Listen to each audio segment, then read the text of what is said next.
Have you ever walked into an interview, sat down and realized, whoa, wait a second. I'm not just getting evaluated on whether I can teach, but actually if I can affect and change lives. Have you ever felt that weight on your shoulders? You're in the right place, because today we're going to delve deeply into the art and science of acing your next interview. So you're not just another applicant, but you're somebody who they know when they hire you, you're going to come in and you're going to change and impact lives. So if you're ready, grab your notepad, grab a pen, get ready to take some notes. We're going to jump right in, and we're starting right now.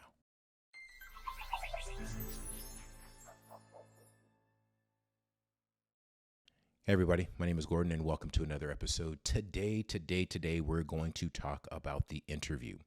And we're going to talk about how we take 4 strategies. And if you stay around to the end, we'll give you a bonus strategy as well. So 5 strategies of how to ace your next interview and get the job of your dreams. So that's what we're going to do today. So if this is your first time with us, don't forget to hit the subscribe button, hit the bell notification, as well as hit the like button so you don't miss any cool updates or any of our new episodes. Okay, so let's jump right in. Strategy number 1. It is going to seem overly simple, but it's really important. The very first thing you have to do is you have to demonstrate classroom management skills. Now, I know it seems very simple, seems too simplistic, but I can tell you, having been a former principal, the very first thing I needed to know anytime I was interviewing a candidate is, did they have the capacity, the skills, the knowledge, and the expertise to be able to connect, engage, develop relationships and rapport with students so that way a rich learning environment could happen. So that is first and foremost. Without a strong management background, without a strong set of skills that allow you to do that. And this is being able to vary your classroom management strategies to be age appropriate, to be content specific appropriate, to be time appropriate. There are different things that need to happen throughout the course of the day, and the way that we engage classroom management in the morning versus the way we engage classroom management after lunch. Those are 2 sets of the same kids, but they're very different during those different periods of the day. So your ability to be versatile and your ability to be dynamic in how you develop and build that classroom management philosophy is going to shine through to the hiring committee as you share those insights. So share examples, come with different strategies, dig into your toolkit of all the different skills and strategies that you've learned in your teacher preparation programs, in your student teaching experience, things that you've gained from your master teacher, things you've learned from your induction program through your university preparation. Just dig into that and use a lot of different strategies and a lot of different things that can showcase your ability to have these varying skills. But demonstrating strong classroom management is going to be an essential. Don't forget that. Be prepared to showcase that for the hiring committee. Strategy number 2, building right off of that baseline foundation of having strong classroom management skills. Number 2 will be showing and demonstrating your subject matter expertise. So the assumption is, if you are a multiple subject credential, that you've got a deep, wide knowledge and background of a lot of different subjects. You know, our multiple subject teachers, they are amazing because they have to be masters of all the different content areas to meet their scholars' needs. But also demonstrating that subject matter expertise as a single subject credentialed teacher, whether you are a math teacher or you're a science teacher or social studies teacher, you're an English teacher, physical education, foreign language, any of the above, demonstrating your ability to be a subject matter expert. So how do you show that? Because it's going to be critically important to be able to demonstrate and highlight that to the principal or the assistant principal, whoever's hiring you, whoever's interviewing you at the time. So how do you come in and showcase that you know and understand your content from a deep knowledge and a deep level of understanding? So you'll do that by showcasing your ability to show what's contemporary, what's right now, what are the trends and the patterns that are happening within education, as we transition to things like Common Core, as we transition into things like technology-driven instructional lessons, as we talk about collaboration and how we give gradual release of responsibility to students, all those things, you encompass that in your ability to demonstrate that subject matter expertise. When we are hiring you, we are looking for you to be able to show us how you are going to dynamically engage students, how students will want to know more from you, how students will thrive when they enter your classroom environment, and being that subject matter expert, and then being able to not only be the subject matter expert, but be able to transfer that information to students, where students are grabbing that, they're internalizing that, they're learning from that, and then they're taking and they're showing that their mastery of the understanding of the content that you've delivered. When you're a subject matter expert and you can demonstrate that in your interview, you're going to give yourself a leg up with the competition and the other people who are interviewing for that same position. So don't forget to demonstrate that subject matter expertise. So strategy number 3. So we're building off of these foundations. The first one was we want to demonstrate our ability to have strong classroom management skills. And then as that foundation, we build on top of that our subject matter expertise. Well, now we're going to take and we're going to round that out, because teaching is not always just about the academic instruction. It's not just about the management of students, but sometimes it goes above and beyond that. It goes up to our ability to demonstrate empathy, to build connection, to build relationships, to build rapport. So it's all about our ability to demonstrate our soft skills and our emotional intelligence. Like, how do we build authentic interactions and connections with students? When we can demonstrate our ability to showcase what our soft skills are and demonstrating a high level of emotional intelligence, that for me, as somebody who hires people for a living, is important, because there are a lot of skills that we can teach. We can teach people the X's and O's and the ins and outs and the hard skills, the hard data, the hard information around content standards and building lessons and building assessments. Those are things that we can easily teach and replicate. But can we teach you, or can you demonstrate to us your ability to have a high level of emotional intelligence, to be able to connect authentically with somebody, to show compassion, to show some vulnerability? Teaching is a very, very intimate place. It's an intimate interaction amongst an adult and a group of students, a group of scholars.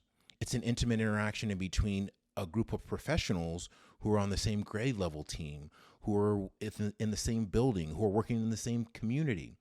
Remember, we spend lots of time together on school campuses.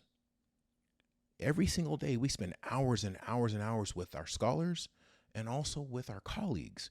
And so having some soft skills to be able to interact and connect and build relationships and build empathy and connection is really, really important, because, again, as a former principal, I'm looking for people who I can build onto a team, who are dedicated, who are committed, who want to be there, who are going to go above and beyond, who are going to be selfless. They're going to give. They're going to give more than they realize that they can give. And so when we start to delve into the ability to showcase who we are, I'm going to strongly encourage you to demonstrate your ability to have high levels of emotional intelligence and showcase your soft skills. Who are you? Kind of beneath the expertise, beneath the content matter subject expert, beyond the classroom management skills and strategies. But who are you as a human being? What do you believe in? What do you value? What do you love? What wakes you up and makes you excited in the morning? Demonstrate that, show that, highlight that. We want to know about that, and we want to celebrate that with you. So don't forget, it's critically important that strategy number 3, demonstrating those soft skills and showing that high level of emotional intelligence. Okay, strategy number 4. Strategy number 4 is preparing for scenario-based questions. So no longer are teacher interviews relegated to tell me about your philosophy of teaching, tell me about your knowledge of technology, it's more about now, let's look at some scenarios. let's put you in a mock situation, a mock environment, and let's talk about how you navigate that. So these scenario-based questions help us to explore with you as a candidate your ability to think on your feet, problem solve, analyze a task, come up with a solution, and then move forward after that. So when we start to think about preparing scenario-based responses, think practical, think application, think bringing all these different skills in that we've already talked about. So when you think about responding to scenario-based questions, it might be in response to, what do you do when you have a disruptive student? Well, let's think back to our classroom management strategies and plan. Let's think about our knowledge as a content expert, and then how are we engaging students, because we can start to unpack, why might the student be disruptive? Is my lesson engaging enough? Am I trying to build authentic relationships and rapport with this particular student who may be displaying that type of behavior? And more importantly, now going back to my soft skills and emotional intelligence, am I being empathetic? Am I understanding, is there maybe something that's happening with the student that I'm unaware of, that I really start to maybe think through, unpack, and try to further explore?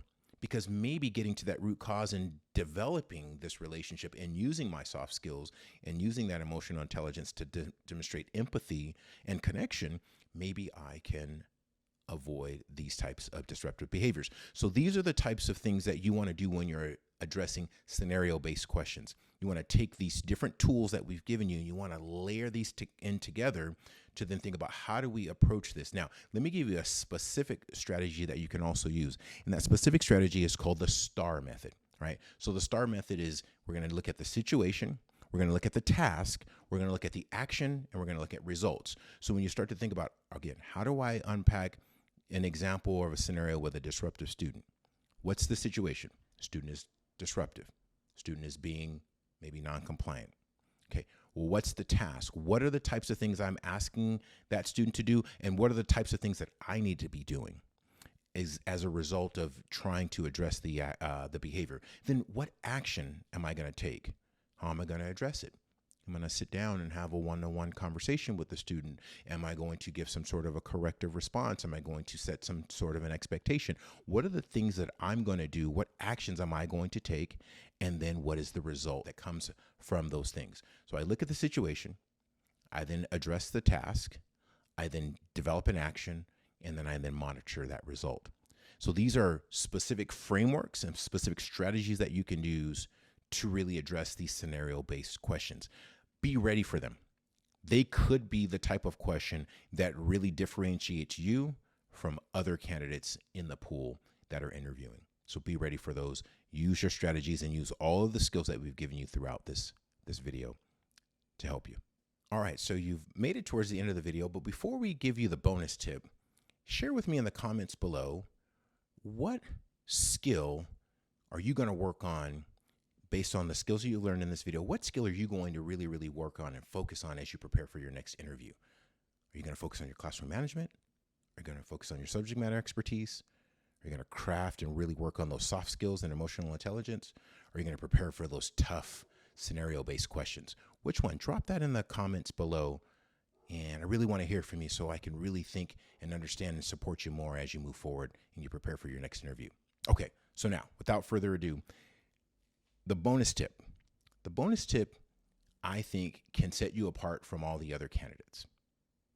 Because if you've already demonstrated your ability to share classroom management expertise, your subject matter expertise is on point, your emotional intelligence and your soft skills, you've demonstrated those, and you're sharing how you can connect authentically with folks. You know how to tackle those scenario-based questions. That's all great. So if you do that, you're going to be ahead of the game. However, if you really want to be a differentiator, here's what you do.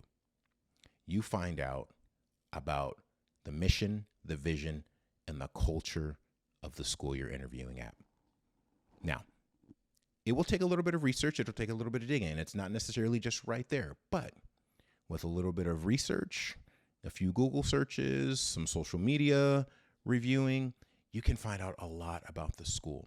And I can tell you, as somebody who was a former principal, If somebody walked in and they gave me all the questions that I fully expected them to answer, and then they told me about how important it was for them to learn more about us, it would make me think that they wanted to be a part of our team, be a part of our school community. So knowing a little bit about the academic pursuits of the school, the athletic pursuits of the school, the social emotional developments of students and how they're building them up, the special programs, the special services, the service-based things that are being done in the community by different school-based groups and school organizations. All of that shows your interest and your high level of commitment and engagement to wanting to work in that school community. And that for me could be a game changer. So the bonus tip is research and find out about the mission, the vision, and the culture of the school. It may be easy because if you arrive at the school, you know where you're going, you know who you're interviewing with, you know what school you're interviewing at. Maybe it's easy to do that research. But if you're interviewing at the central office, doing a little due diligence beforehand and maybe asking what site, as you're preparing for your interview, call the HR office and say, hey, what site am I interviewing for? I just want to make sure I'm prepared, do a little bit of research, do a little bit of due diligence. That will be seen as you being resourceful, not seen as being intrusive. So go above and beyond. I want you to thrive in your next interview. I want you to get that job. And by doing these things that we've talked about in this video, I fully believe that you'll set yourself a step above. That's where you're going to go. You're going to be a step above the competition. So I want that for you. So keep working hard and keep getting prepared to ace your next interview. So if you found this video helpful, don't forget to subscribe, hit the like button, share it with a friend, give us a comment, leave us some information. We want to give more content. We want to get more support. We want to give more resources to people who want to be the next great educators of our country, the next great educator of our children. This is really, really important. This is my life's work. This is my life's passion. And I want to help as many people as possible become next level educators and next level leaders within the education space. So until the next time, be ready, go out and ace that next interview, and we'll see you on the next episode. We'll talk soon. Thanks. Be well.